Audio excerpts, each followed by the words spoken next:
This is Lyle Blackburn, and you're listening to the Cryptid Creatures podcast with Brian and Todd.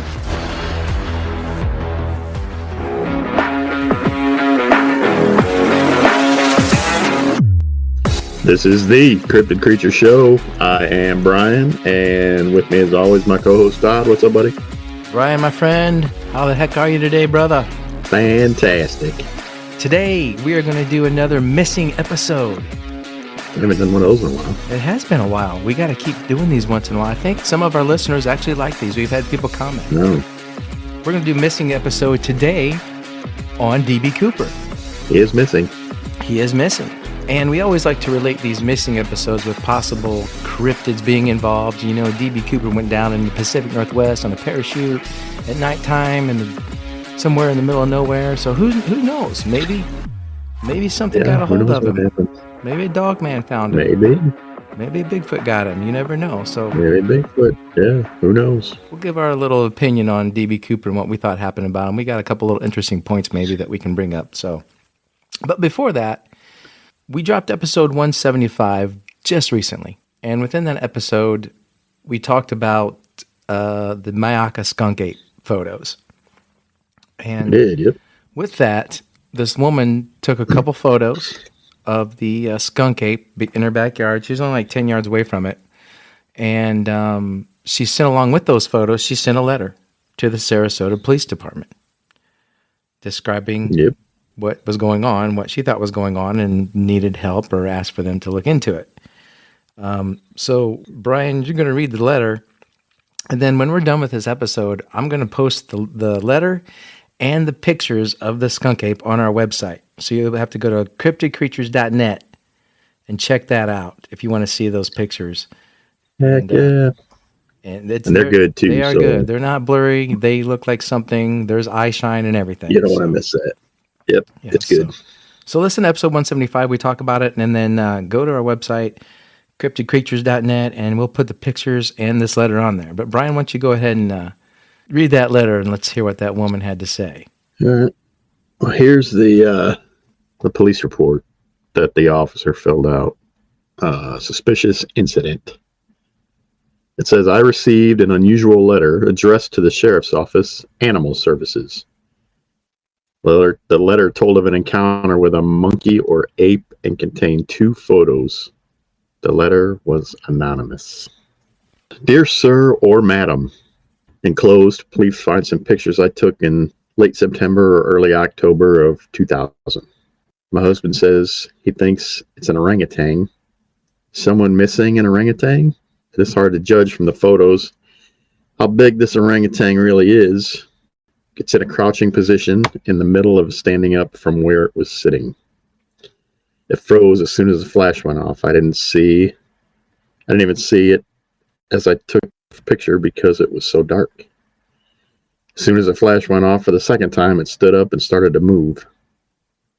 I then heard the orangutan walk off into the brushes. From where I was standing, I judged it as being about 6.5 to 7 feet tall in a kneeling position. As soon as I realized how close I was, I got back to the house. It had an awful smell and lasted well after it had left my yard. The orangutan was making deep whoop noises. It sounded much farther away than it turned out to be. If I had known it was close to the hedgerow as it was, I wouldn't have walked up as close as I did. I'm a senior citizen, and if this animal had come out of the hedgerow after me, there wasn't a thing I could have done about it. I was about 10 feet away from it when it stood up. I'm concerned because my grandchildren like to come down and explore in my backyard. An animal this big could hurt someone seriously. For 2 nights prior, it had been taking apples that my daughter brought down from up north off our back porch. These pictures were taken on the 3rd night it had raided my apples. It only came back one more night after that, and it took some apples that my husband had left out in order to get a better look at it.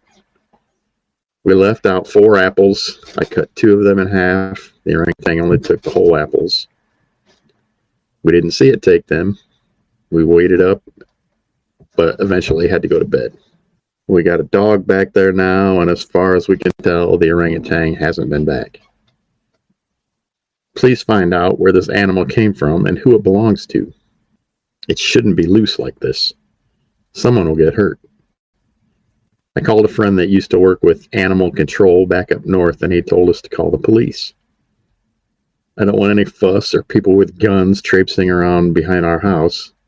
We live near 75, and I'm afraid this orangutan could cause a serious accident if someone hit it. I once hit a deer that wasn't even a quarter of the size of this animal and totaled my car. At the very least, this animal belongs in a place like Busch Gardens, where it can be looked after properly. Why haven't people been told that an animal this size is loose? How are people to know how dangerous this could be? If I'd known an animal like this was loose, I wouldn't have approached it. I saw on the news that monkeys that get loose can carry hepatitis and are very dangerous. Please look after this situation. I don't want my backyard to turn into someone else's circus. God bless. I prefer to remain anonymous. Wow. Well, that's pretty wild. I'm laughing, not laughing at this letter as you're reading this, but it just spells out to me. She saw a skunk ape, man. I mean, Skunk ape, yeah. Plain and when you see the pictures, guys, telling you, you've probably seen it before. I don't think orangutans get that tall, do they? No, they don't. They don't. And this doesn't look like it. Might kind of look like an orangutan. We talk about different features of Bigfoots, right? And we've seen these pictures. This one kind of has fangs. It looks like it might have a little bit of a snout. I don't know, but it has more along the ape, and like we've been told. Kind of the skunk apey look down there. Who knows? Yeah, but maybe it's got eye shine, so it's alive. It's not a human it's not a human in a costume. Yeah, so this lady lived in Myakka, or near Myakka State Park, and that's kind of where there's a lot of sightings in Myakka State Park. There's a lot of sightings, yeah. It's just funny how she says, why isn't no one telling anybody about this orangutans running around out here? Someone needs to let people know about this, It's like, someone does. You're right. Someone does need to, yeah. Poor old lady, it's just sincere old lady. Just we'll tell them. Yeah, but the way she wrote that letter was just like, exactly what you'd think if someone saw a Bigfoot and didn't know what the heck it was, especially an old lady. Oh yeah, and they're calling it the orangutan. She describes it pretty well. Yeah, she describes it pretty well. Bigger than an orangutan. Oh yeah. So if you ever watch, orangutans can get big, but they don't get very tall. I think the tallest, but not 6.5 feet. They don't get like over 4.5 feet tall.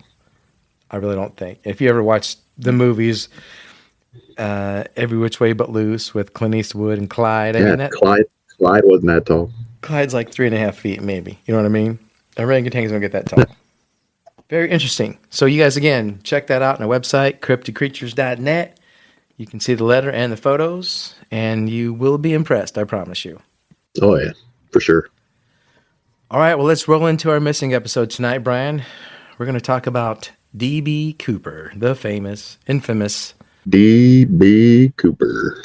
Now, we know a lot of people have done an episode like this. A lot of people have done a podcast like this, and this isn't exactly along the line of cryptids, but we do their missing episodes, and it involves people who are missing, whether they be good, bad, or otherwise, and have never been found, and go missing in territory where things like Bigfoot, Dogman, and other creatures are. Pacific Northwest, for example, is where this one happened. And some pretty not nice animals. So. Right. So we can talk about the Justice story. I don't know. Are you going to read? You going to read anything? I mean, I can break it down. I got the FBI. I got the FBI thing here. I can read that. That'll give us a gist for anybody who. I don't know that there is anybody, but in case somebody doesn't know who D.B. Cooper is or the whole story, then I'll read this little thing that I dug up and go from there. Yep. And we kind of came up with this going on our way to Ohio Bigfoot Conference at Salt Fork. And we got talking about D.B. Cooper, and we got in some deep stuff. So I'm excited to do this. Yep. All right, Brian, Me what you too. got? What you got over there? This should be interesting. This is from the FBI. On the afternoon of November 24th, 1971, a nondescript man calling himself Dan Cooper approached the counter of Northwest Orient Airlines in Portland, Oregon. He used cash to buy a one-way ticket on flight number 305 bound for Seattle, Washington. Thus began one of the great unsolved mysteries in FBI history. Cooper was a quiet man who appeared to be in his mid-40s, wearing a business suit with a black tie and white shirt. He ordered a drink, bourbon and soda, while the flight was waiting to take off. The good old days when you could order a fancy drink and probably get dinner too. Oh, yeah. Flying was supreme back in the day. Oh, yeah. A short time after 3 p.m., he handed the stewardess a note indicating that he had a bomb in the briefcase and wanted her to sit with him. The stunned stewardess did as she was told. Opening a cheap attaché case, Cooper showed her a glimpse of a mass of wires and red-colored sticks and demanded that she write down what he told her. Soon she was walking a new note to the captain of the plane that demanded 4 parachutes and $200,000 in $20 bills, which was a lot of money back then. Now I think it's like the equivalent of 1 point some million. Yeah, I read that too. That he would have got today. Right. When the flight landed in Seattle, the hijacker exchanged the flight's 36 passengers for the money and parachutes. Cooper kept several crew members, and the plane took off again, ordered to set a course for Mexico City. Somewhere between Seattle and Reno, a little after 8 p.m., the hijacker did the incredible. He jumped out of the back of the plane with a parachute and the ransom money. The pilots landed safely, but Cooper had disappeared into the night, and this ultimate fate remains a mystery to this day. The FBI learned of the crime in flight and immediately opened an extensive investigation that lasted many years, calling it NORJAC for Northwest Hijacking. I didn't know that. We interviewed hundreds of people, tracked leads across the nation, and scoured the aircraft for evidence. By the 5-year anniversary of the hijacking, we considered more than 800 suspects and eliminated all but 24 from consideration. That's a lot. One person from our list, Richard Floyd McCoy, is still a favorite suspect among many. We tracked down and arrested McCoy for similar airplane hijacking and escaped by parachute less than 5 months after Cooper's flight. But McCoy was later ruled out because he didn't match the nearly identical physical descriptions of Cooper provided by 2 flight attendants and for other reasons. Perhaps Cooper didn't survive his jump from the plane. After all, the parachute he used couldn't be steered, his clothing and footwear were unsuitable for a rough landing, and he had jumped into a wooded area at night. A dangerous proposition for a seasoned pro, which evidence suggests Cooper was not. This theory was given an added boost in 1980 when a young boy found a rotting package full of $20 bills, $5,800 in all, that matched the ransom money serial numbers. Where did DB come from? It was apparently a myth created by the press. We did question a man with the initials DB, but he wasn't the hijacker. The daring hijack and disappearance remain an intriguing mystery for law enforcement and amateur sleuths alike. So there you go. Okay, this Richard McCoy guy, I wasn't really too familiar with this guy. I didn't know that he did or attempted the same thing. And that's very interesting to me. Not that it would be. It is. That's what I thought too. Not that it would be But Dan Brown Cooper, DB Cooper, Daniel Boone Cooper, whoever that man was. But maybe he knew that guy. they said they figured out that he was not an experienced skydiver somehow. I don't know. I mean, I think he knew exactly what he was doing. yeah, me too. That's why he asked for 4 different parachutes. He did. He asked for 4 different parachutes. And you talk about evidence. They have his tie, right? A clip-on tie. We know that. They do. Yep. But I also heard that he smoked cigarettes the whole time he was on that plane, just about. Yep. 'Cause Which back would in the also have day- DNA on. Yeah, but I bet you they didn't keep them cigarette butts. Even fingerprints or something like that. They do have the tie. So we were talking about this, and we were saying that we thought this is obviously somebody that knew how to jump out of a plane, right? Very well. Maybe he was a paratrooper. Yep.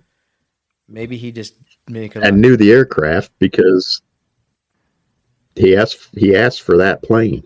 Exactly. They weren't on it already. Yeah, when they switched in Seattle to fly to Mexico City, right? So how did he even know that that plane was Right. going to be in So Seattle? not only did he know the plane, right, and the parachutes on the plane. So that's not an amateur right there. No, this guy did his homework. So he knew the plane that was going to be in Seattle. He knew how to jump. He asked for 4 different parachutes because I think he thought that he just knew a lot about jumping, obviously, and he knew that he would get 4 different kinds. He'd get the kind he wanted because there might have only been 4 or 5 different types at the time. I don't know. But you and I were talking about, he jumped at nighttime. Who would be crazy enough to jump into the middle of nowhere, the Pacific Northwest? We've both been there, especially In the Pacific Northwest, and that is some dense woods. and at night to boot, right?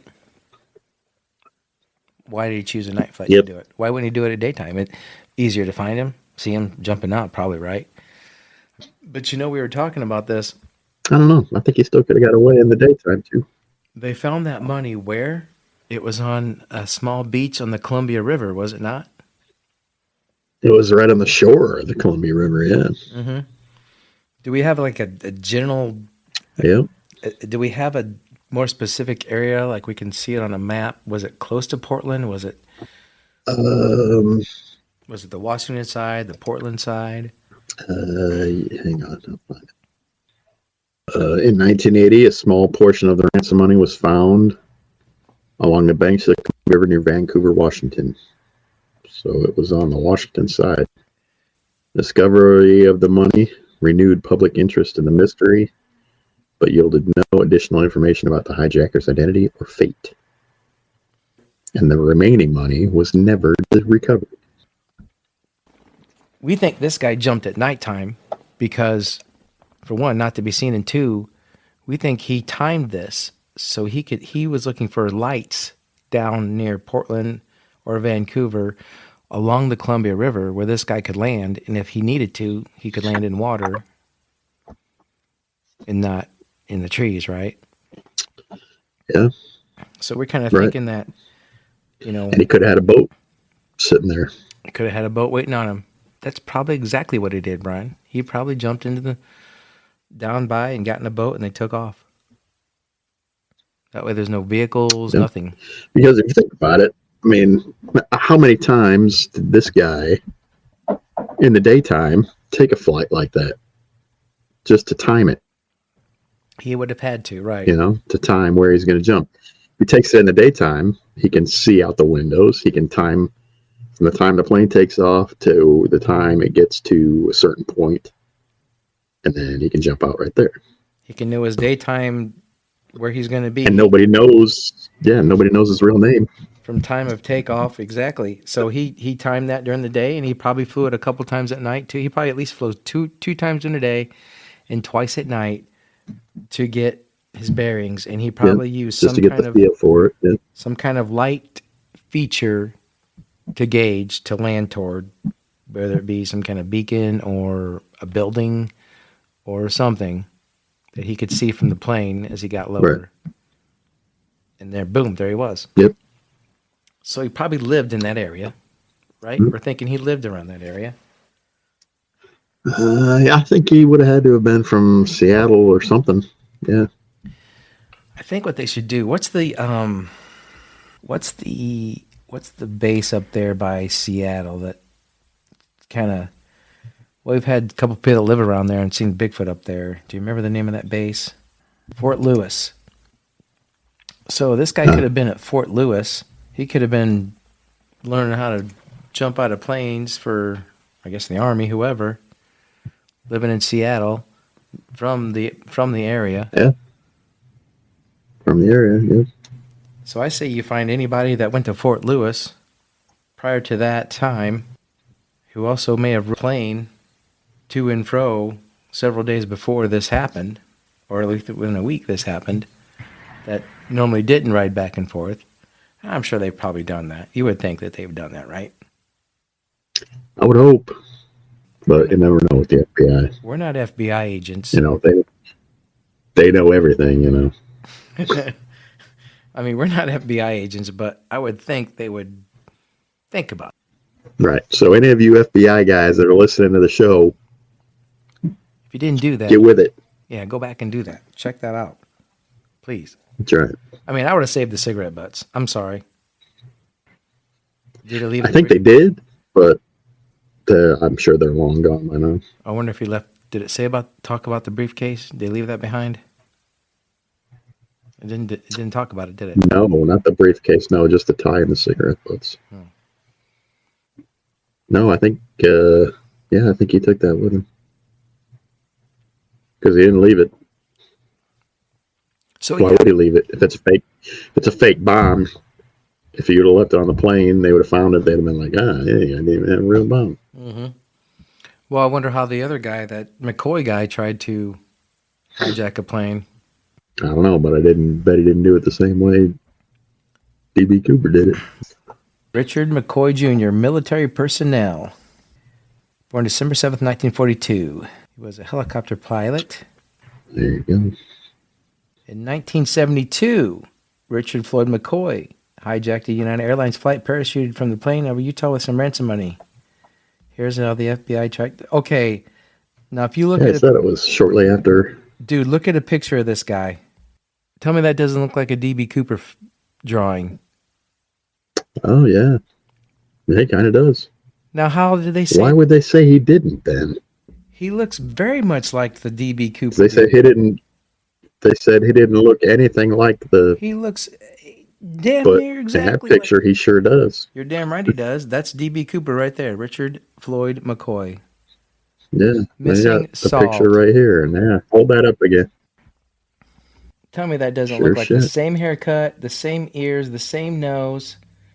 Oh, same face shape and everything. Everything. He got away with it and did it again, but...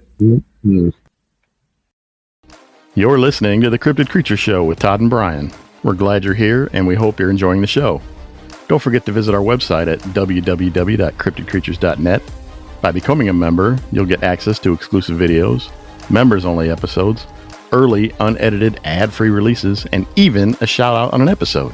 Join us at www.cryptidcreatures.net, and thank you for supporting the show. So how did this happen? Yeah, and then they let him go. So what happened? Because they said he didn't look anything like him. But if they caught him doing it, what happened? It says 20 minutes after take. Do you have anything to read on him, Richard Floyd McCoy? McCoy Jr. In 1972, a man hijacked the United Airlines flight and parachuted from the plane over Utah with ransom money. 14-year-old Peter Fanning, fictitious name, of Provo, Utah, made a surprising discovery. Lying in front of him beside a steel culvert was what he thought might be a parachute pack. He brought the strange object to his father, who was replacing a flat tire on the family car a short distance away. The father notified the local sheriff of their find and returning home that afternoon. Soon learned that Fanning had stumbled upon one of the 4 parachutes furnished to a lone gunman who had commandeered a passenger plane on April 7th, 1972 in the Colorado skies. See, he asked for 4 parachutes too. United Airlines Flight 855, a Boeing 727 en route from Newark, New Jersey to Los Angeles, California, with 85 passengers and a crew of 6, had resumed flight after a Denver, Colorado stopover. Approximately 20 minutes after takeoff at 5:18 p.m., a male passenger was observed in his seat holding a hand grenade. The stewardess, notified of the situation, immediately advised the captain. An off-duty pilot, known to be on board as a passenger, was requested to discreetly walk around and assess the situation, only to have the person in question draw a pistol as he approached. Gunman handed over a sealed envelope labeled hijack instructions and stated, "Give this envelope to the girl and have her take it to the captain." A stewardess complied, and the off-duty pilot returned to his seat. The stream of events had transpired so quickly that most passengers were unaware of the threat. Captain William Olinsky, fictitious name. Why would they? I don't know why they would use fake names. Discussed the matter with some crew members and decided to land at nearby Grand Junction, Colorado, where he would radio for law enforcement assistance on the ground. Olinsky then announced over the public address system that the aircraft was experiencing a minor mechanical problem and would land shortly. The envelope with the hijack instruction was then opened by the captain. Inside were 2 typed pages of highly detailed directions, a hand grenade pin, and a bullet. Uh-oh, they pulled the pin already. The instructions required Olinsky to land at San Francisco International Airport and park at runway 19 left. There he was to follow certain procedures which designated the number of persons allowed near the plane at one time, and the distance from the aircraft at all vehicles other than those containing fuel were to be kept. In addition, the hijacker demanded $500,000 in cash, 4 parachutes, and the return of all written or typed directions given during the course of the flight. So they can't check his handwriting. The crew decided to comply and notified San Francisco of the hijacking and intended landing. A flight crew member announced to the passengers that the Grand Junction Airport could not handle the necessary repairs after all, and it would be necessary to divert to San Francisco. From this point on, normal operations continued on board. In consideration of the safety of all aboard, Flight 855 United Airlines officials decided to meet the demands upon the plane's landing in San Francisco. 2 flight bags loaded with cash and 4 parachutes were delivered to the plane. The hijacker, who had assumed command on touchdown, gave up his baggage check and had his luggage brought aboard. Fuel trucks hurriedly filled the plane's tanks with thousands of gallons of jet fuel. After seeing the completion of his written directions, some 3 hours after the plane had parked, Gunman released the passengers and one of the stewardesses. He then ordered the rest of the crew into the cockpit and took a position in the rear of the aircraft.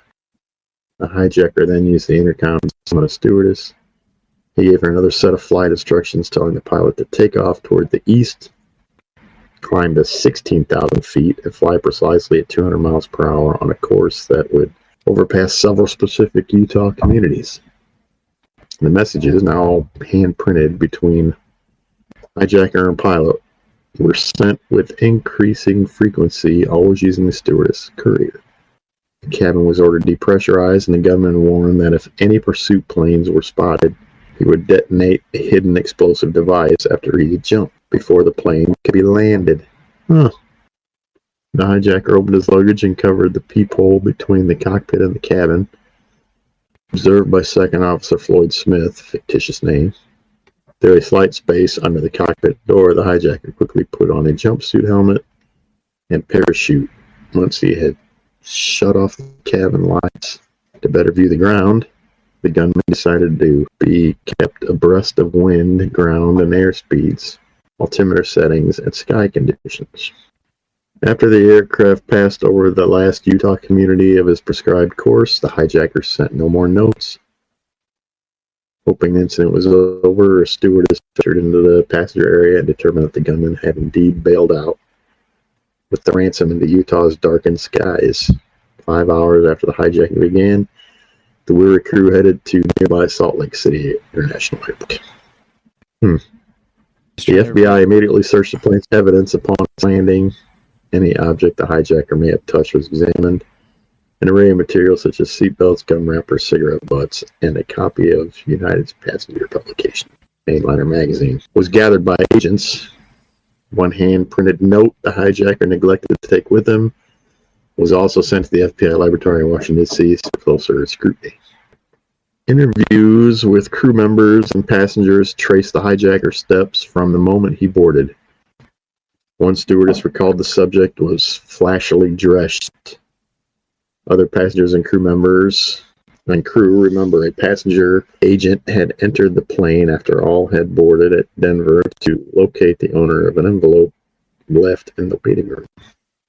The subject claimed it, went into the lavatory for an extended period, and finally was told by a flight officer to return to his seat for takeoff. The general consensus was that the individual had donned a wig and mustache while in the lavatory. However, several passengers felt that more than one person was involved. The notes received by the crew generally used a terminology of "we this" or "we that," thus giving this impression.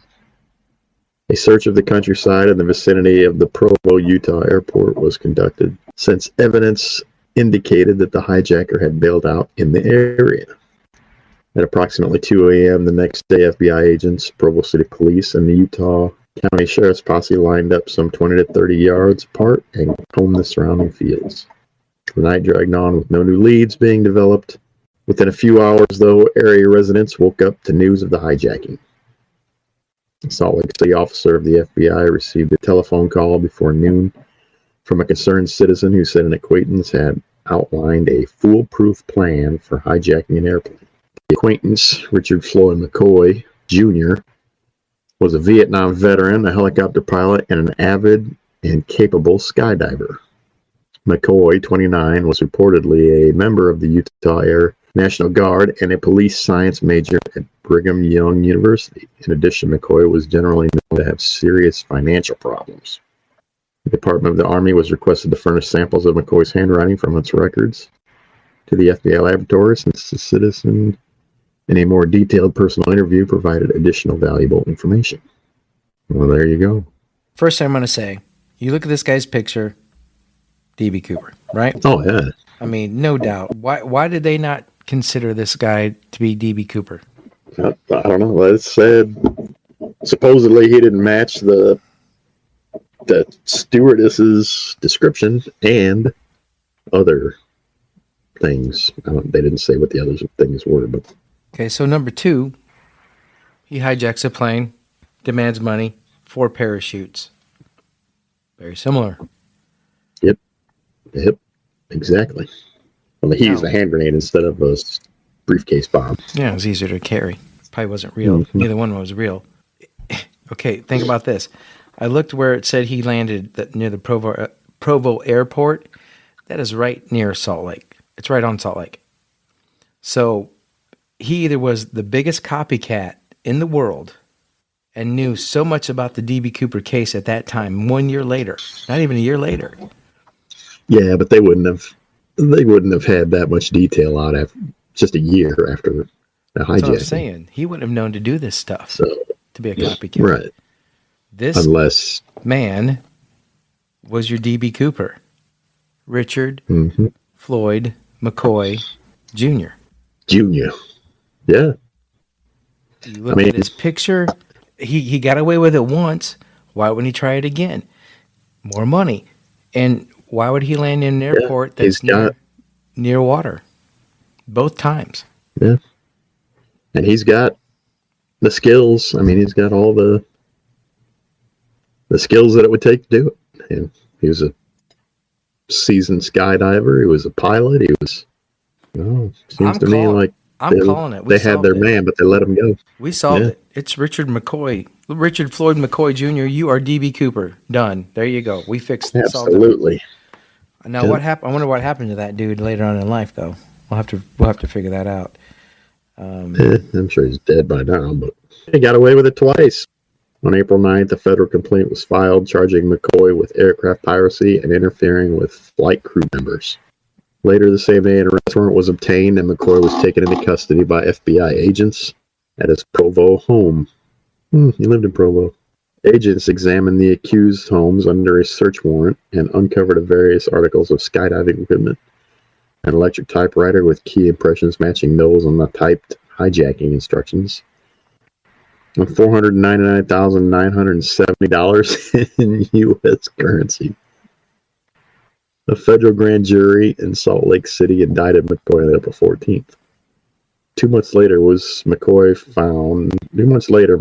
found to have acted alone.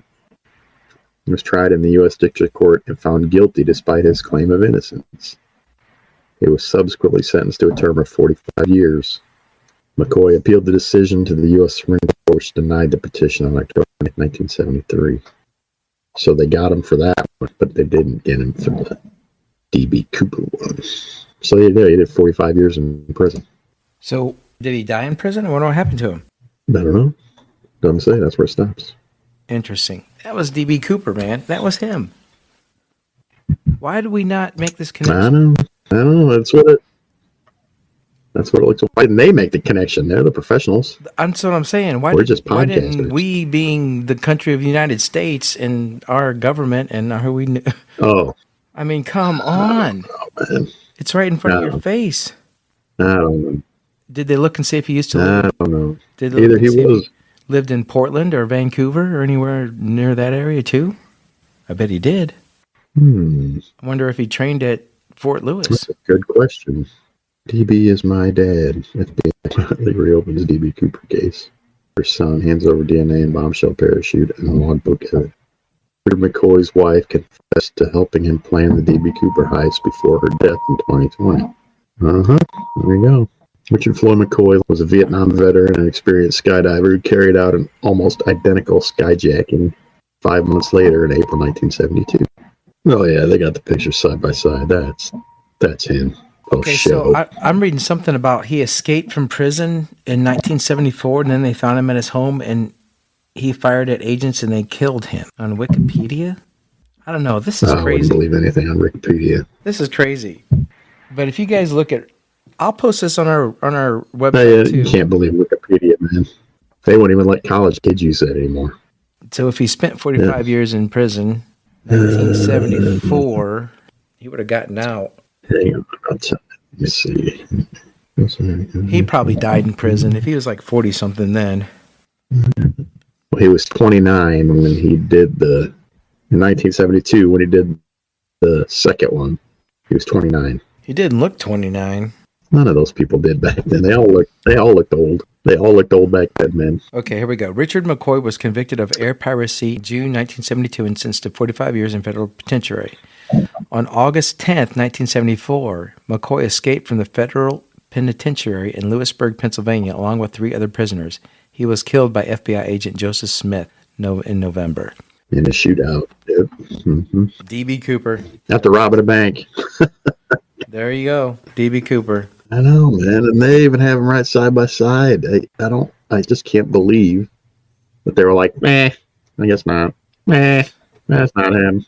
You know what I think? Here's what I think. I think this is my final. Is this your last hurrah about my final statement? Yeah. I think he was set up to do that by the government just so they could get their. Because, when the government wants to get more control, what do? They then they have to make new laws. So they can get more control. So I'm thinking they were like, hey, why don't you go hijack this plane for us so we can crack down on get more control of this airline business. Security. Because the airlines were basically in their infancy. And they didn't have any control. Yeah, they were wide open. People could do whatever the hell they wanted, right? They didn't have an FCC back then. Obviously, you could carry a bomb or a gun or a grenade on a plane back then. Yeah, you could have got on, yeah. So, that's what I think. So, when he did it again, they were like, well, shit, man, we can't leave this guy just running around. But we also can't say that he was D.B. Cooper because then he could say, well... Blah, right, blah. That's very possible. The government could have had this guy do it. Maybe they had him do it twice. as a different dude to say that, hey, there's more than one person out here doing this kind of stuff. We got to crack down on this. So just crack down. Maybe, yeah. See how easy this is now? Yeah.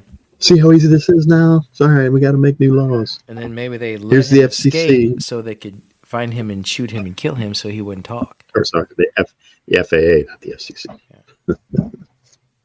I'm like Yeah, I wouldn't put 97% it past the government. sure that this Richard McCoy Jr. was D.B. Cooper. Yep, me too. So if you guys want to take a look at Richard McCoy, Google him, Google his image, put it beside a D.B. Cooper photo with the glasses on or without the glasses on. They didn't know what his eyes looked like because he had his glasses on the whole time. They're just guessing at his eyes. But tell me that these two gentlemen do not resemble each other. Tell me that they don't. There's no way. Yep. Anyway, I'm glad we got to solve one. We've solved this. There you go. Boom. I bet he was a smoker too. Was I'm Richard telling you. McCoy a We smoker? got to do this more often. Yeah, I know. That's what I'm saying. Send us your They mysteries. said he was smoking, yeah. Yeah. So, see. If you guys have any missing, You want us to solve something else? yeah, send them our way. We'll do Bring it. Yeah, we're gonna just become detectives. We're Yeah, we'll do it. cryptozoology. We're cryptozoologists. We're crypto detectives. We're solving everything. That's right. That's right. We're gonna prove the existence of Bigfoot. We're gonna prove the You got existence something of else? dog. Bring it. All right, my friend. With that, and us being genius detectives here, we'll wrap this episode up. That's right. It was great hanging out with you. Again, folks, if you guys got anything like you want to hear a missing episode about, let us know. Reach out to us. All right, brother, with that, we will call this done and take off and get out of here. What do you say? Yep. See ya.